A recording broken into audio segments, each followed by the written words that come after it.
Ito ang programang salamin ng inyong mga kwento. Nagdadala ng mga malalaking balita mula sa maliliit na buhay. Ako si Corina at ito ang New Year Special ng Rated J.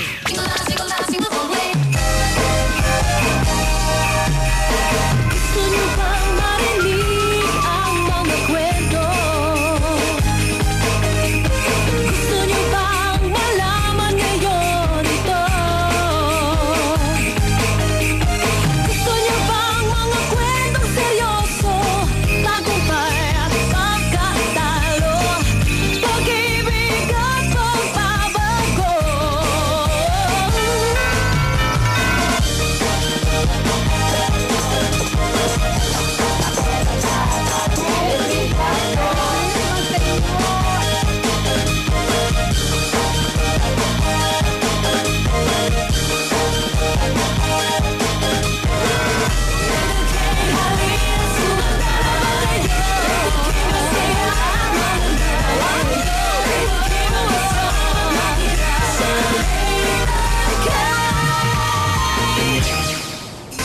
Magandang gabi po mga kapamilya mula Luzon, Visayas at Mindanao at sa iba pang panig ng mundo na naaabot ng The Filipino Channel.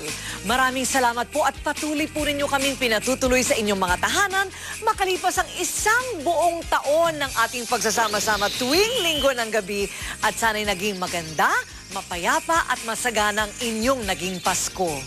Naku, ngayon naman ilang tulog na lang at matatapos na ang taong 2007 at harapin na natin ang bagong taon. Pero bago yan, hindi ba't masarap balikan at alalahanin ang mga kaganapan ngayong 2007 na bumuo sa ating pagkatao, sa ating napakamakukulay na karanasan na ika nga dapat nating ipinagpapasalamat. Maaring ang mga kwento na matutunghayan ninyo ngayong gabi ay salamin ng mga pangyayari din sa inyong mga buhay nitong nakaraang taon. At marahil nais nyo ring magsabi ng thank you sa mga taong naging bahagi ng inyong 2007. Tulad niya, dating janitor, milyonaryo na ngayon. Ang ebidensya, mansyon, magarang sasakyan at maaliwalas na kinabukasan. Salamat sa swerte at diskarte. Ang Pilipino, kahit naghihikahos at lugmok sa kahirapan, ay pilit pa ring lumalaban sa hamon ng buhay. Tulad yan ang kwento ng marami sa atin. At kwento ni Domingo Colina, ang dating janitor na nagsumikap na may ahon sa hirap ang kanyang sarili at ang kanyang pamilya. Aba, mula sa pagiging taga-kuskus ng sahig at pagiging tindero, biruin nyo ngayon siya ay isa ng milyonaryo?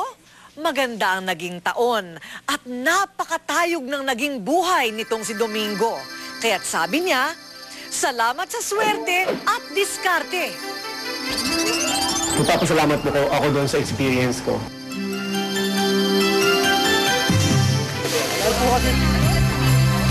15 taong empleyado bilang janitor sa Philippine General Hospital o PGH si JR. Pero ngayon, milyonaryo na siya. Bata pa lang si JR nang makipagsapalaran siya sa Maynila. Iba't ibang hanap buhay ang kanyang pinasok, makapag-aral lamang. Sa umaga, estudyante sa FEU. Sa gabi, janitor. Pag umuwi ako sa gabi, ang pagkain ko noon, kanin na tutong. Tapos yung kape, yan ang ulam ko. Pagka kasi ayaw ako ng tatay ko na mag-aral eh. Ngunit dahil hindi siya makapasa sa civil service exams noon, hindi siya mabigyan ng tamang posisyon sa trabaho, kaya umuwi sa pagiging janitor. Kahit na sa mababang posisyon, alam ko na may mararating kami pagka siya yung napangasawa ko. Kasi masinop siya, napag-aral niya ang sarili niya sa kanyang sariling pamamaraan. 7,000 piso ang sweldo ni JR kada buwan noon bilang janitor. Pero 500 piso lang ang kanyang naiuwi dahil marami raw silang mag-asawa na bayarin sa opisina.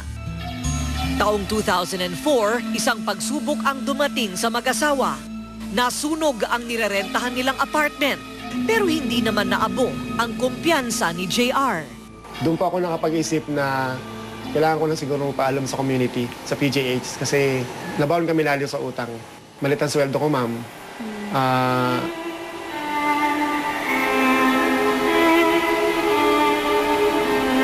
ibang tumutulong sa amin, ma'am eh.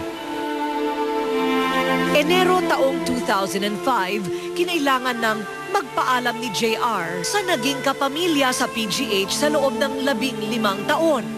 He was considered as a very responsible employee here, very respected friendly by everybody. Nakipagsapalaran ang mag-asawa gamit ang naitatabing 7,000 piso para sa papasuking negosyo ni JR.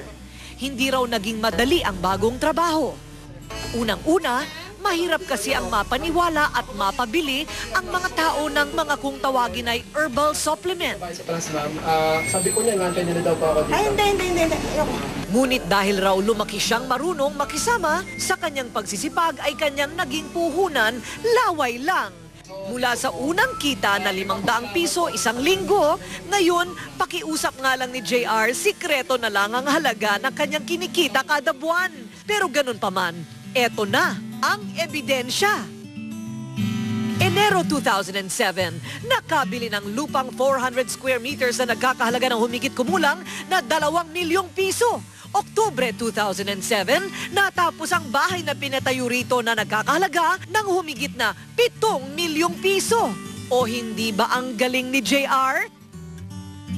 Kung dati, bus at tricycle ang sinasakyan papunta ng PGH bilang janitor, ngayon may sarili na siyang sasakyan. Napangarap ko na mapag-aral yung mga anak ko. Sa maganda eskwela na sila ngayon. Savings po, meron na. Bagong lipat kami dito, hindi kami nakatulog. Ito na ba yun? Ito na ba yun? Kasi po, bago dumating naman kami dito, maraming hirap na dinaanan din kami. Meron yung mga tao na parang binabaliwala kami, pinagsasaraduhan kami ng pinto, akala nila mangungutang kami. Todo buhos na biyaya marahil ang may tatawag sa nangyari sa buhay ng mag-anak ni JR, lalo na ngayong 2007. Lubos-lubos ang kanyang thank you. Higit sa lahat, dahil naibangon na raw niya ang dignidad bilang tao. Kahit na mula sa pagiging janitor, ay naging milyonaryo. Ang tao kasi, ang ultimate goal niya is to survive. Kung ikaw ay naniniwala sa ginagawa mo at alam mo na pag nagtsatsaga ka, bibigyan mo ng pagsisikap yung ginagawa mo sa kadahilan ng gusto mo kumita ng malaki na hindi ka nang aargabyano ng ibang tao, posible yun. Ipapasalamat po ako doon sa experience ko. Yung mga bagay pala na nangyari sa akin, may purpose po pala. Para palagi maging matatag ako.